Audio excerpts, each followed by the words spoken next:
Hello friends, इस video में हम बात करने वाले हैं बीपीएससी टीआरई 2 के रिजल्ट को लेकर। उसके साथ यहाँ पर बात करेंगे वन कैंडिडेट का वन रिजल्ट को लेकर कि क्या इस बार बीपीएससी की तरफ से टीआरई 2 में एक शिक्षक अभ्यर्थी का सिर्फ एक ही वर्ग में जो है वो रिजल्ट जारी किया जाएगा, या फिर जिस तरीके से टीआरई फर्स्ट में एक शिक्षक अभ्यर्थियों का कई वर्ग में आपका रिजल्ट जारी किया गया था, तो उसी तरीके से इस बार भी बीपीएससी की तरफ से भी रिजल्ट जो है वो जारी किया जाएगा। आप यहाँ पर देख पाएंगे ये आपका आज का न्यूज़पेपर है और दूसरा वाला भी न्यूज़पेपर ये आपका आज का न्यूज़पेपर है, जिसमें आपका क्लियर किया गया है कि बीपीएससी की तरफ से चाहे आपका प्राथमिक या फिर जूनियर या फिर माध्यमिक या फिर उच्च माध्यमिक का कब तक आपका रिजल्ट जो है वो जारी किया जाएगा और संभावित आपका तिथि जो है वो क्या रहेगा। इस न्यूज़पेपर में कोई उतना खास नहीं है, बस इसमें आपका बताया गया कि टीआरई 2 में जो आपकी 1,22,286 टोटल आपकी वैकेंसी है, तो इसकी जो आपकी नियुक्ति की प्रक्रिया है ये यहाँ पर जल्द ही जो है आपका स्टार्ट हो जाएगा। यहाँ पर आपका संख्या दिया गया है कि 8 लाख से अधिक जो शिक्षक अभ्यर्थी हैं जो अलग अलग वर्ग के लिए आवेदन जो है वो किए हैं, तो उन लोग को यहाँ पर परीक्षा फल का इंतजार है और जल्द ही यहाँ पर बीपीएससी की तरफ से आपका रिजल्ट जो है वो जारी किया जाएगा। संभावित आपका तिथि ये जो आपका दिसंबर चल रहा है, दिसंबर के लास्ट तक यहाँ पर क्या है कि बीपीएससी की तरफ से टीआरई 2 का रिजल्ट जो है वो देना यहाँ पर स्टार्ट जो है हो जाएगा।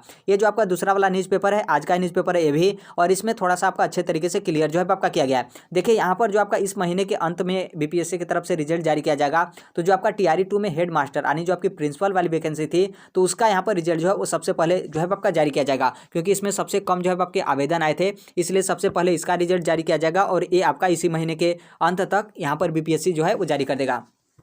फिर उसके बाद इसके बाद यहाँ पर क्या है कि जो आपके मध्य विद्यालय के जो शिक्षक अभ्यर्थी हैं उन लोग का रिजल्ट जारी किया जाएगा बीपीएससी की तरफ से, और ये जनवरी के प्रथम सप्ताह में जो है आपका जारी कर दिया जाएगा। फिर उसके बाद जो प्राथमिक वर्ग के शिक्षक अभ्यर्थी हैं उनका रिजल्ट आएगा। फिर उसके बाद जो आपके उच्च माध्यमिक वर्ग के शिक्षक अभ्यर्थी हैं उन लोग का रिजल्ट आएगा, और यहाँ पर आपका संभावित तिथि बताया गया कि मध्य जनवरी यानी 15 जनवरी 2024 तक बीपीएससी की तरफ से टीआरई 2 में शामिल जितने भी शिक्षक अभ्यर्थी हैं, मतलब सभी वर्ग का आपका रिजल्ट जो है वो यहाँ पर बीपीएससी की तरफ से जारी जो है वो कर दिया जाएगा। आगे आपका यहाँ पर बोला गया कि 3 से 4 दिन में यहाँ पर क्या है कि जो आपका ओएमआर शीट है वो यहाँ पर बीपीएससी की तरफ से कंप्लीट स्कैन जो है आपका कर लिया जाएगा सभी वर्ग के शिक्षक अभ्यर्थियों का। फिर उसके बाद आपके पोर्टल पर अपलोड जो है कर दिया जाएगा, तो आप अपना ओएमआर शीट जो है डाउनलोड करके देख सकते हैं। आगे उसके बाद मूल्यांकन को लेकर बोला गया कि मूल्यांकन जल्द ही आपका यहाँ पर स्टार्ट हो जाएगा। जैसे आपका ओएमआर शीट स्कैन हो जाता है, यहाँ पर आपके समय बताया गया कि किस वर्ग के शिक्षक अभ्यर्थियों का ओएमआर शीट का मूल्यांकन करने में कितना दिन जो है आपका मतलब कितना समय जो है आपका लगेगा। यहाँ पर आपके आंसर की चैलेंज को लेकर बोला गया है कि आप यदि उत्तर पे आपत्ति जो है वो दर्ज करना चाहते हैं तो आप यहाँ पर समय रहते आपत्ति जो है वो दर्ज कर सकते हैं। बस इस न्यूज़पेपर में इतना ही दिया गया है और इस न्यूज़पेपर में आपका खास नहीं है। बाकी जो आपका मेन था कि वन कैंडिडेट का वन यहाँ पर रिजल्ट को लेकर, तो देखिए यहाँ पर बीपीएससी की तरफ से इस बार भी आपका टीआरई 2 में वन कैंडिडेट का वन यहाँ पर रिजल्ट जो है वो नहीं जारी किया जाएगा। मतलब एक शिक्षक अभ्यर्थियों का यदि वो अलग अलग वर्ग के लिए आवेदन किए हैं और अलग अलग वर्ग में उनका यदि मेरिट बनता है, तो उन सभी वर्ग में उन लोग का रिजल्ट जो है वो जारी किया जाएगा। क्योंकि आप यहाँ पर देखेंगे तो बीपीएससी की तरफ से यहाँ पर आपका जो बोला गया है कि सबसे पहले आपका हेड मास्टर का रिजल्ट आएगा, फिर उसके बाद यहाँ पर आपके मध्य विद्यालय का मतलब यहाँ पर यह है कि आपका 6 to 8 और 9 to 10 का जो आपका रिजल्ट है वो यहाँ पर आपका जारी किया जाएगा। फिर उसके बाद प्राथमिक का रिजल्ट आपका आएगा। फिर उसके बाद यहाँ पर जो आपके उच्च माध्यमिक की वैकेंसी थी उसका यहाँ पर जो है आपका रिजल्ट जो है वो जारी किया जाएगा। देखिए यदि वन कैंडिडेट का वन यदि रिजल्ट बीपीएससी की तरफ से जारी किया जाता, तब यहाँ पर क्या है कि आपके दो कंडीशन थे कि इन कंडीशन में इस तरीके से आपका रिजल्ट जो है बन सकता था कि एक शिक्षक अभ्यर्थियों का सिर्फ एक ही वर्ग में जो है वो रिजल्ट आए। पहला यहाँ पर कंडीशन यह है कि सभी वर्ग के शिक्षक अभ्यर्थियों का यदि बीपीएससी एक बार जो मतलब एक साथ जो है वो रिजल्ट जारी करे तब, क्योंकि सबका एक साथ जो है वो रिजल्ट बीपीएससी की तरफ से जारी किया जाता तो बीपीएससी ऑलरेडी जो है उन लोग मतलब अपना चेक कर लेते, क्योंकि आपने कितने भी वर्ग के लिए आवेदन किया हो लेकिन आपका जो रजिस्ट्रेशन नंबर है और जो आपका रोल नंबर है वो आपका एक ही होगा। रोल नंबर तो आपका चेंज नहीं हुआ, क्योंकि रजिस्ट्रेशन नंबर आपका जब चेंज नहीं हुआ तो आपका रोल नंबर भी जो है वो चेंज नहीं हुआ है। तो यहाँ से आपका पता चल जाता है कि आपका किस पद पे मतलब कौन से कोटि में आपका मतलब कौन से वर्ग में जो है आपका चयन हुआ है। तब यहाँ पर बीपीएससी की तरफ से इस तरीके से क्लियर करके आप लोगों का सिर्फ एक वर्ग में मतलब एक शिक्षक अभ्यर्थियों का एक वर्ग में जो है वो रिजल्ट जारी करता है, मतलब वन कैंडिडेट का वन रिजल्ट। और यहाँ पर पहला कंडीशन इस तरीके से था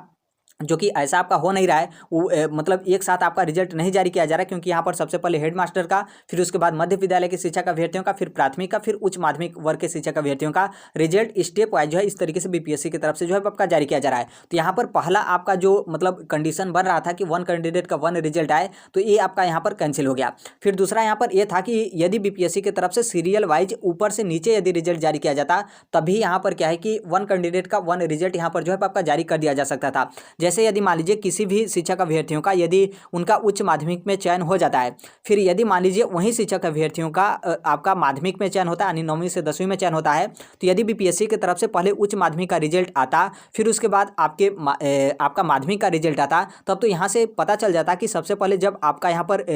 आपका उच्च माध्यमिक का रिजल्ट आ रहा है और आपका यदि चयन उच्च माध्यमिक में हो गया है और आपका मेरिट क्या है कि जो आपका माध्यमिक है उसमें भी बन रहा है, तो बीपीएससी को तो पता चल जाएगा कि जो आपका रोल नंबर है वो आपका रोल नंबर उच्च माध्यमिक में भी जो है आपका शामिल है। तब ऐसे कंडीशन में जो आपका माध्यमिक में रिजल्ट बन रहा था, तो जो आपका रोल नंबर है उसको यहाँ पर बीपीएससी की तरफ से कैंसिल करके आपके स्थान पर जो भी आपका कोटि हो, जो भी आपका वर्ग हो, मेल हो या फिर फीमेल हो, या फिर जो भी आपका आरक्षण वगैरह जो भी आपका श्रेणी है, उस श्रेणी में दूसरे जो शिक्षक अभ्यर्थी हैं उनका यहाँ पर रिजल्ट जो है वो जारी किया जाता। तब यहाँ पर क्या होता कि आपका सिर्फ कहाँ पर रिजल्ट बना, आपका सिर्फ उच्च माध्यमिक में जो है वो रिजल्ट बना, क्योंकि बीपीएससी की तरफ से जो आपका टीआरई 2 का नोटिफिकेशन है उसमें भी इस बात को जो है आपका मेंशन किया गया है कि एक शिक्षक अभ्यर्थियों का सिर्फ एक ही वर्ग में जो है मतलब एक ही वर्ग में रिजल्ट बनेगा, और एक ही वर्ग में आपका कब मतलब कहाँ पर बनेगा, तो आपका जो उच्च पद होगा उसमें आपका रिजल्ट बनेगा। तो यदि सीरियल वाइज इस तरीके से ऊपर से नीचे यदि आपका रिजल्ट बनता, तो आपका यदि चयन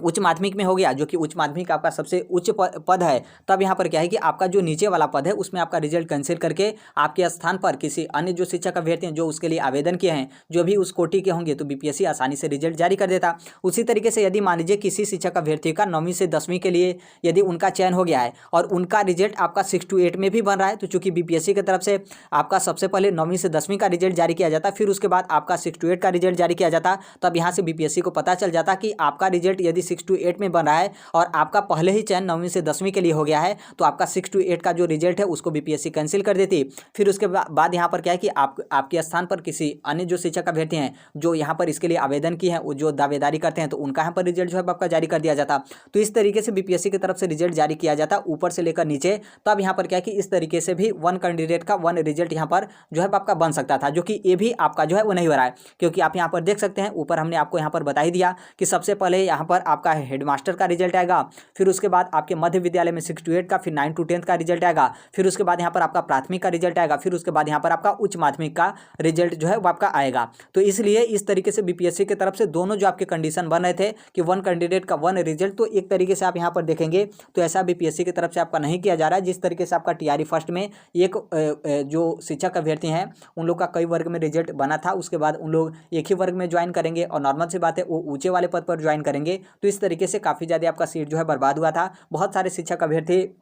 उन लोग अच्छा खासा नंबर लाने के बाद भी उन लोग का चयन बीपीएससी टीआरई फर्स्ट में जो है आपका नहीं हो पाया था, क्योंकि इसमें आपका इस तरीके से कंडीशन बन भी नहीं सकता है। आप भी यहाँ पर सोचेंगे कि जैसे मान लीजिए इस तरीके से बीपीएससी की तरफ से स्टेप वाइज जो आपका रिजल्ट जारी किया जा रहा है, मतलब इस तरीके से आपका सीरियल वाइज, मतलब एक आपका सीरियल वाइज नहीं है लेकिन आपका एक एक वर्ग का जो है वो रिजल्ट जारी किया जा रहा है, तो इसमें भी बीपीएससी क्या है कि वन कैंडिडेट का वन रिजल्ट जो है वो जारी कर सकती है। तो देखिए ऐसा बिल्कुल नहीं, क्योंकि यदि मान लीजिए सबसे पहले हेडमास्टर का रिजल्ट आपका आएगा, तो यदि मान लीजिए हेडमास्टर को आप थोड़ा सा इग्नोर कर दीजिए, आप हेडमास्टर को आप यहाँ पर जो है काउंट मत करिए। सबसे पहले यदि उनका यहाँ पर क्या है कि मध्य विद्यालय यानी छठी से लेकर 10वीं का रिजल्ट जारी किया जाएगा, यानी सबसे पहले यहाँ पर क्या है कि आपका 6 to 8 का रिजल्ट आएगा, फिर उसके बाद यहाँ पर क्या है कि आपका 9वीं से 10वीं के लिए रिजल्ट आएगा। यदि मान लीजिए कोई एक ऐसा शिक्षक अभ्यर्थी है जिसका 6 to 8 में चयन हो जाता है, और नॉर्मल सी बात है जैसे उनका चयन होगा उसके अगले सुबह से शिक्षा विभाग आपको बुला लेगा कि आप अपना आइए डॉक्यूमेंट्स वेरिफिकेशन और काउंसलिंग जो है करा लीजिए। और यहाँ पर क्या है कि आपका जैसे रिजल्ट आए आपने यहाँ पर डॉक्यूमेंट्स वेरिफिकेशन काउंसलिंग आपने करा लिया, फिर उसके बाद यहाँ पर आपका पता चला कि आपका 9वीं से 10वीं में भी आपका चयन यहाँ पर जो है आपका हो गया है, क्योंकि आप यहाँ पर 6 to 8 में ही जो है काउंसलिंग करा लिए हैं। तो आपका काउंसलिंग कराने का मतलब ये नहीं कि आप मतलब ज्वाइन कर लिए, क्योंकि जो आप लोग का औपबंधिक नियुक्ति पत्र वगैरह होता है वो आपका, फिर उसके बाद आप कहाँ पर किस पोस्ट के लिए ज्वाइन करते हैं वो आपका यहाँ पर जो है आपका मेन होता है। तो ऐसे कंडीशन में तो आपका जैसे मान लीजिए अब ऐसा यहाँ पर क्या होता है, अब यहाँ पर आपका क्या बन रहा है, अब यहाँ पर बन रहा है कि जैसे आपका 6 to 8 का पहले रिजल्ट जारी किया गया, 9वीं से 10वीं का बाद में आपका रिजल्ट जारी किया गया, तो ऐसा तो बीपीएससी कर नहीं सकते कि आपका जब पहले 6 to 8 में रिजल्ट बना और फिर 9वीं से 10वीं में भी आपका रिजल्ट बना, तो 9वीं से 10वीं का रिजल्ट आपका बीपीएससी कैंसिल कर दे। ऐसा कैंसिल करेगी तो आपका वैकेंसी फंस जाएगी, क्योंकि जो आप बीपीएससी का नोटिफिकेशन दिया गया है, फिर बीपीएससी के नोटिफिकेशन में मेंशन बोला गया है वो आपके उच्च पद के लिए बोला गया है। यदि यही आपका उल्टा होता कि सबसे पहले आपका 9वीं से 10वीं का रिजल्ट जारी किया जाता, फिर उसके बाद 6वीं से लेकर 8वीं का रिजल्ट जारी किया जाता, तो यदि आपका चयन 9वीं से 10वीं में हो गया है, फिर आपका रिजल्ट 6वीं से लेकर 8वीं में भी बन रहा है, तो बीपीएससी ऐसा मतलब ऐसा कैंसिल कर सकती है, क्योंकि बीपीएससी इस तरीके का नोटिफिकेशन में खुद मेंशन की है कि आपका उच्च पद के लिए आप कितने भी वर्ग के लिए आप फॉर्म सबमिट करते हैं, लेकिन आपका जो उच्च पद में जो आपका रिजल्ट बनेगा तो सिर्फ हम उसका जो है वो रिजल्ट देंगे, और बाकी जो आपका नीचे पद वाला रिजल्ट होगा उसको हम कैंसिल करते हुए उसके स्थान पर किसी दूसरे शिक्षक अभ्यर्थियों का रिजल्ट जो है हम यहाँ पर इस तरीके से जारी कर देंगे। तो यहाँ पर इस तरीके से रिजल्ट बीपीएससी की तरफ से देने का मतलब यहाँ पर साफ तौर पे है कि यहाँ पर बीपीएससी चाहकर भी क्या है कि एक शिक्षक अभ्यर्थी का मतलब वन कैंडिडेट का वन रिजल्ट यहाँ पर नहीं बना सकते हैं उन लोग, क्योंकि इस तरीके से उबड़ खाबड़ ऊपर नीचे जो है उन लोगों के माध्यम से रिजल्ट जो है इस बार भी आपका TRE 2 का जो है वो जारी किया जाएगा। अब यहाँ पर देखिए बीपीएससी के जो चेयरमैन हैं अतुल प्रसाद जी, उनके तरफ से इस तरीके का जो आपका रिजल्ट जारी किया जाता है कि मतलब एक शिक्षक अभ्यर्थियों का वो जितने वर्ग के लिए आवेदन किए हों या फिर जितने भी वर्ग में उनका चयन होता है तो सभी वर्ग में उनका रिजल्ट जो है वो जारी करें। तो देखिए उनका एक हिसाब से कहना आपका मतलब उनका कहना एक हिसाब से सही है, जैसे वो तर्क मतलब इसलिए देते हैं कि जैसे मान लीजिए कोई ऐसा शिक्षक अभ्यर्थी है जो 6 to 8 के लिए भी फॉर्म सबमिट किया हो और वो यहाँ पर प्राइमरी के लिए भी फॉर्म जो है वो सबमिट किया हो, और उसका रिजल्ट हम दोनों में इसलिए देते हैं कि जैसे मान लीजिए जो नोटिफिकेशन है उसके आधार पर देखेंगे तो उसका प्राथमिकता हुआ कि 6 to 8 में उसका रिजल्ट जारी करना और प्राइमरी में उसका जो है वो यहाँ पर कैंसिल जो है वो कर देना। फिर उनका यहाँ पर कहना मतलब ये होता है तर्क कि यदि यहाँ पर मान लीजिए जैसे हम यहाँ पर दोनों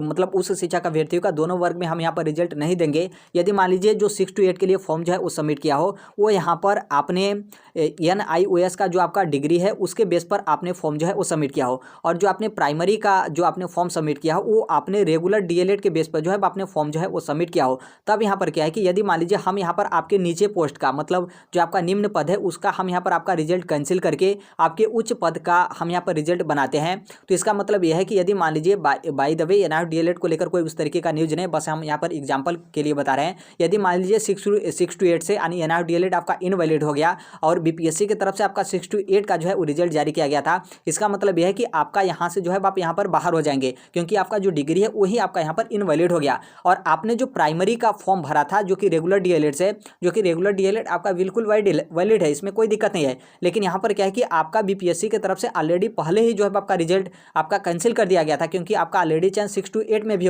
6 to 8 में जो है आपका हो गया था ऊंचे पद के लिए। तो अब यहाँ पर क्या हुआ, आपका रिजल्ट क्या बना कि आप कहीं के भी नहीं हुए, क्योंकि आपका 6 to 8 का जो क्वालिफिकेशन है वहीं आपका रद्द हो गया, आप बाहर हो गए, और आपका प्राइमरी का था तो प्राइमरी का बीपीएससी ने रिजल्ट ही नहीं जारी किया, क्योंकि आप ऑलरेडी उच्च पद के लिए जो है वो चयनित हो गए थे। हालांकि आप लोग बोलेंगे कि जब रेगुलर DLED किया तो वो यहाँ पर मतलब रेगुलर DLED से फॉर्म भर दे, क्यों यहाँ पर NIOS DLED से फॉर्म भरा है, तो बस हम यहाँ पर एग्जाम्पल के लिए बता रहे हैं, क्योंकि बहुत सारे ऐसे शिक्षक अभ्यर्थी होते हैं कि जो ऊंचे पद के लिए भी फॉर्म सबमिट करते हैं लेकिन उनका जो डॉक्यूमेंट्स होता है वो आपका कंप्लीट नहीं होता है, फिर कोई त्रुटि वगैरह या फिर बहुत सारे आपके दिक्कत वगैरह होते हैं जिसके कारण आप लोग वहां से बाहर हो गए, तो ऊंचे पद से आप बाहर हो गए और नीचे पद का रिजल्ट बीपीएससी ऑलरेडी आप लोगों का जो है कट कर दिया था, क्योंकि आपका चयन ऊंचे पद में हो गया था, तब ऐसे कंडीशन में आप लोगों का कहीं पर भी जो है आपका चयन नहीं हो पाएगा। तो इसलिए ये आपका तर्क बीपीएससी के जो चेयरमैन है अतुल प्रसाद जी उनके तरफ से TRE फर्स्ट में जो है आपका दिया गया था, तो बिल्कुल ये उनका तर्क जो है वो सही है, इसमें कोई भी इग्नोर नहीं कर सकता। लेकिन नॉर्मल सी बात है, यहाँ पर नोटिफिकेशन में इस चीज़ को मेंशन किया गया कि वन कैंडिडेट का वन रिजल्ट जो है आपका जारी किया जाएगा, और उच्च प्राथमिकता देते हुए कि आपका ऊंचे पद पे मतलब रिजल्ट बनता है तो ऊंचे पोस्ट वाला आपका रिजल्ट देकर जो आपका नीचे पद वाला रिजल्ट होगा उसको हम यहाँ पर कैंसिल करेंगे और उसके स्थान पर किसी दूसरे शिक्षक अभ्यर्थी होंगे उनका रिजल्ट जो है वो जारी कर देंगे। बाकी बीपीएससी के तरफ से ये भी यदि रहता कि जो आपका वेटिंग लिस्ट का प्रावधान होता यदि इस तरीके का रहता तो इसमें भी आपका क्लियर हो जाता, या फिर जितना आपका पोस्ट है उससे ज़्यादा आपका रिजल्ट आता और जो आपके डॉक्यूमेंट्स वेरिफिकेशन है उस कंप्लीट होने के बाद बीपीएससी की तरफ से फाइनल मेरिट लिस्ट बनाया जाता, जैसे आपका अन्य शिक्षक भर्ती वगैरह होता है कि आपका रिजल्ट जारी करने के बाद आपको सीधे डायरेक्ट नौकरी में नहीं भेज दिया जाता है, बल्कि जो आपका डॉक्यूमेंट्स वेरिफिकेशन होता है उसके बाद ही यहाँ पर आपका कंप्लीट वगैरह होता है, या फिर आपका जितना पद होगा उस पद से आपका 1.5 गुने या फिर 2 गुने आपका रिजल्ट बनाने के बाद इस तरीके से आपका डॉक्यूमेंट्स वेरिफिकेशन आपका किया जाता है। तो यदि इस तरीके से किया जाता तो नॉर्मल सी बात है, भले ही आप किसी भी मतलब एक से अधिक पद के लिए आप लोग रिजल्ट जो है बीपीएससी की तरफ से जारी किया जाता तो वो आपका लास्ट में जाकर मैनेज जो है आपका हो जाता, क्योंकि आप कहीं एक ही वर्ग में जो है आप ऑप्शन मतलब सेलेक्ट करते कि हम यहाँ पर नीचे वाले पे ज्वाइन करें या फिर ऊपर वाले पे ज्वाइन जो है वो करें, उसके बाद जो भी आपका रिक्तियाँ बचता तो एक हिसाब से आप देखेंगे तो जितने भी आपके आपकी रिक्तियां हैं उतना आपका मैनेज जो है आपका हो जाता। लेकिन इस बार टीआरई 2 में भी आप देखिएगा इस तरीके से बीपीएससी की तरफ से रिजल्ट जारी किया जा रहा है, तो अच्छी खासी वैकेंसी आपका जो है आपका बचेगा, जो कि पूरक परिणाम जो सप्लीमेंट्री रिजल्ट बीपीएससी की तरफ से बोला जाता है। तो आपने टीआरई फर्स्ट में देखा था कि उनके मतलब तरफ से बोला किस तरीके से गया, लेकिन रिजल्ट सप्लीमेंट्री आपका किस तरीके से जो है आपका दिया गया। तो यहाँ पर भी टीआरई जो आपका 2 है इसमें भी काफ़ी ज़्यादा रिक्तियाँ बचेगी, क्योंकि बहुत सारे शिक्षक अभ्यर्थी ऐसे हैं जिनका प्राथमिक में भी चयन होगा और उनका 6 to 8 में भी जो है वो चयन होगा। बहुत सारे शिक्षक अभ्यर्थी ऐसे भी होंगे जिनका यहाँ पर क्या है कि 6 to 8 में भी चयन होगा और 9वीं से 10वीं में भी चयन होगा। बहुत सारे ऐसे शिक्षक अभ्यर्थी होंगे जिनका 9वीं से 10वीं में भी चयन होगा और 11वीं से 12वीं में भी जो है वो चयन होगा। कुछ ऐसे भी जो है वो शिक्षक अभ्यर्थी होंगे जिनकी संख्या तो ज़्यादा नहीं होगी, लेकिन अच्छी खासी हो सकती है कि उनका चयन 6 to 8 में भी होगा, 9वीं से 10वीं में भी होगा और जो आपका +2 है उसमें भी होगा। कुछ एक आध दो ऐसे भी शिक्षक अभ्यर्थी आपको देखने को मिलेंगे जिनका चयन प्राथमिक में भी होगा, 6 to 8 में भी होगा, 9वीं से 10वीं में भी होगा, 11वीं से 12वीं में भी होगा। इसमें कोई भी इग्नोर आप नहीं कर सकते हैं, क्योंकि यदि आप एलिजिबल हैं और आपने फॉर्म सबमिट किया हो तो नॉर्मल सी बात है सभी वर्ग के लिए आप लोग फॉर्म जो है वो सबमिट करते हैं कि किसी न किसी में जो है आपका चयन हो जाए। बाकी आप लोग जो नियुक्ति मतलब या फिर जो आप लोग ज्वाइन वगैरह करते हैं, कार्यभार लेते हैं, जो आपका उच्च पद होता है उसमें जो है आप यहाँ पर कार्यभार जो है वो लेते हैं। बाकी आप लोगों के माध्यम से जो भी आप लोगों का बात हो या फिर बहुत सारे शिक्षक अभ्यर्थी ट्यूटर कैंपेन वगैरह करते हैं कि 1 कैंडिडेट का 1 जो है वो रिजल्ट जारी किया जाए, तो बीपीएससी के चेयरमैन के पास ये जो आपका बात है ये पहुंचा है और बिल्कुल उनका जो नोटिफिकेशन है उस नोटिफिकेशन के बेस पर उनको जो है काम करना चाहिए कि 1 कैंडिडेट का 1 ही यहाँ पर रिजल्ट जो है जारी किया जाए। लेकिन यहाँ पर जिस तरीके से बीपीएससी का रुख है उसमें नहीं लग रहा है कि 1 कैंडिडेट का 1 यहाँ पर रिजल्ट जो है वो जारी किया जाएगा। टीआरई फर्स्ट में जिस तरीके से रिजल्ट बीपीएससी ने दिया था उसी तरीके से टीआरई 2 में भी बीपीएससी की तरफ से रिजल्ट जो है आपका दिया जाएगा। तो अभी के लिए यही अपडेट है, बाकी जैसे भी जो कोई भी अपडेट होगा हम जो है वो शेयर कर देंगे। अभी तक आप इस channel right to education Sonbhadra को आप सब्सक्राइब नहीं किए हैं तो सब्सक्राइब करते हुए बेल आइकन को प्रेस जो है जरूर कर लीजिएगा। जो कोई भी इन्फॉर्मेशन जो कुछ भी अपडेट आता है हर एक चीज़ इस प्लेटफॉर्म पे जो है आपके शेयर कर दिए जाते हैं। तो अभी के लिए यही अपडेट है, बाकी मिलते हैं अगले नेक्स्ट वीडियो में। तब तक के लिए thank you, bye bye, take care, all the best. Thank you for listening, God bless you all, thank you.